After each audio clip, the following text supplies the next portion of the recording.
এক ধরনের প্রতারণা করা হয়েছে।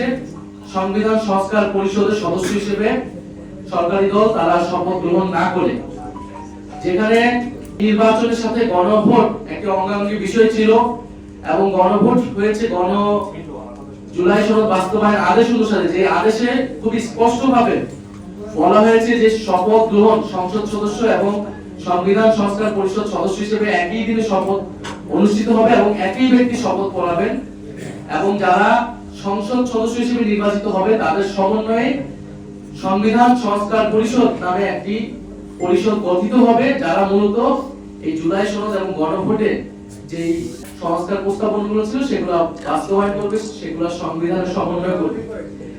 কিন্তু একটি ভুল ব্যাখ্যা দেওয়ার মাধ্যমে, সংবিধানের দোহাই দেওয়ার মাধ্যমে সংবিধান সংস্কার পরিষদের সদস্য থেকে শপথ না নেওয়া থেকে তারা শপথ নেননি, তারা বিরত থেকেছেন। আমরা মনে করি এটি সংস্কারের সাথে প্রতারণা করা হয়েছে।